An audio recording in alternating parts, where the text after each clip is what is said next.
City जरूर तिजोर सही बात बा पिंटू भैया।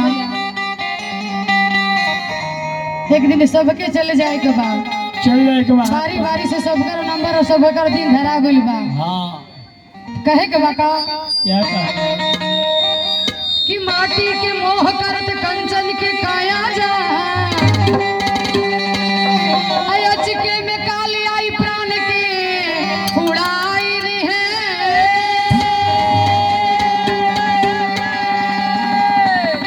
खोनी खानी गढ़हानी खहरे सुताई दी है माटी के ऊपर नीचे माटी गिराई दी है।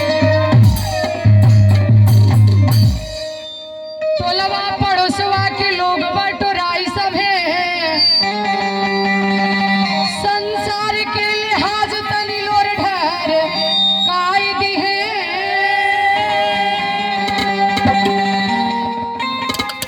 और सबका से आगे आगे बेटा दौड़ के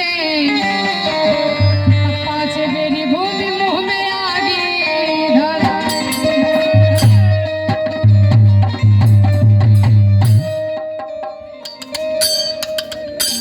हर की कवना बिरछिया चिरई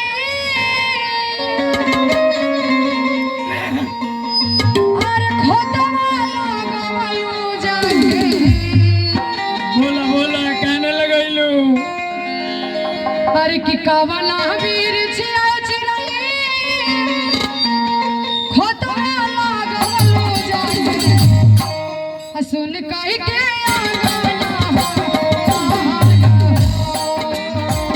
उड़ गइलो पखिया सार हो। कवना वीर छिया चिरई खोतवा लागवलू जाके कवना वीर छिया चिरई खोतवा लागवलू जाके सुन कहि के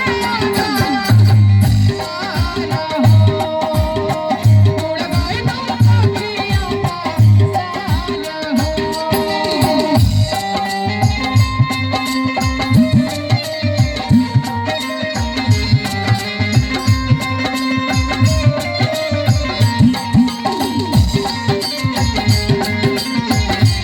अरे पिंटू जी वाह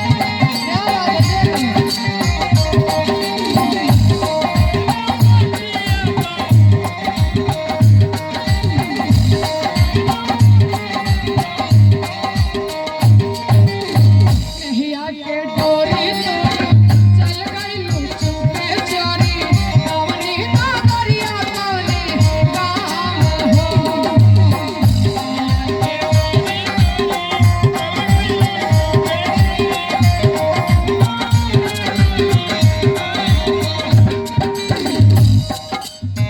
खोजी ले मन में वन में भाई भाई घर आंगन में धरती आकाश से भावे धाम हो। धरती आकाश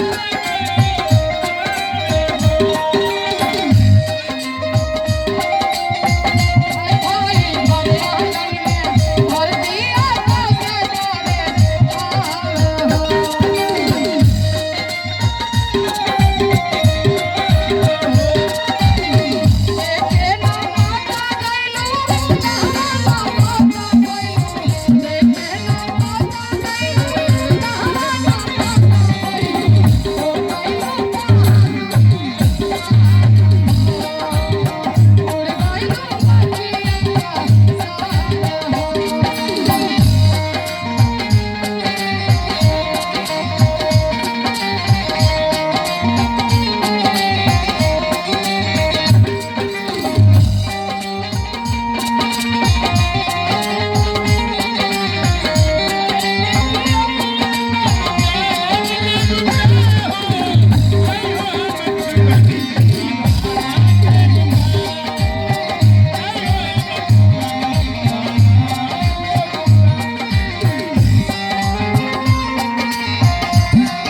कहलू जावन जब जैसे कोई पावन तब कैसे तब मेरी दिहालू का लेस हो।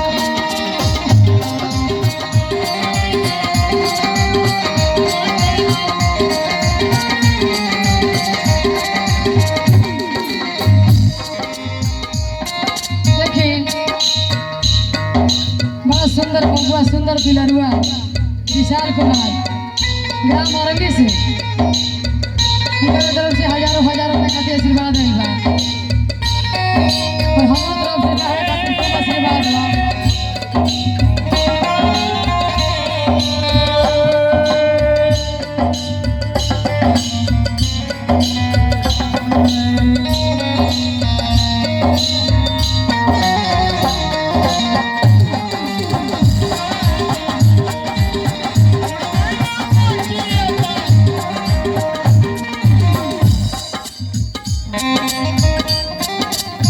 कहलू जावन जब जैसे कोई पावन तब कैसे तब मेरी दिहालू का लेस हो।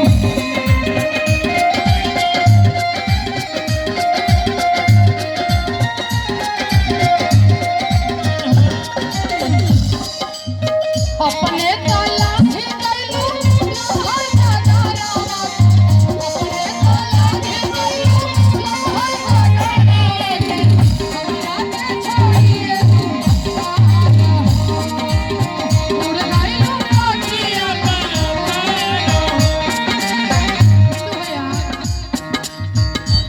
ये शब्द वहाँ के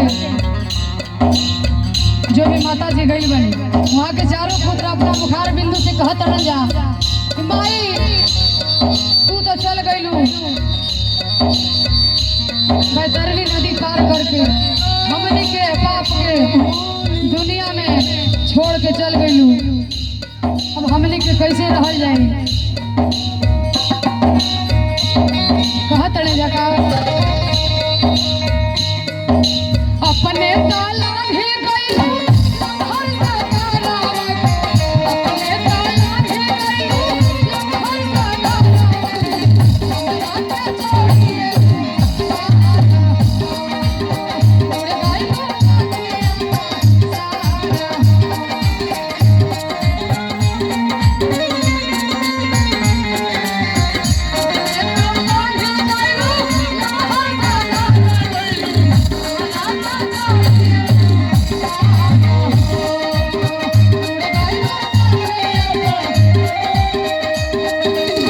और कहा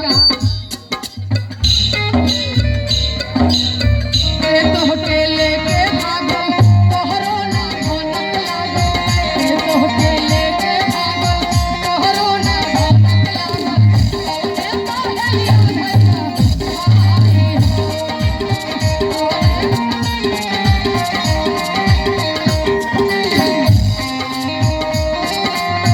तोहरो ना भनक लागो कौने पहलिया भइया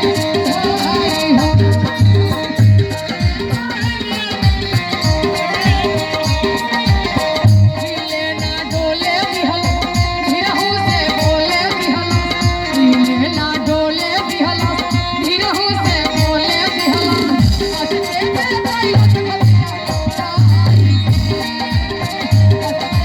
दैलत खतिया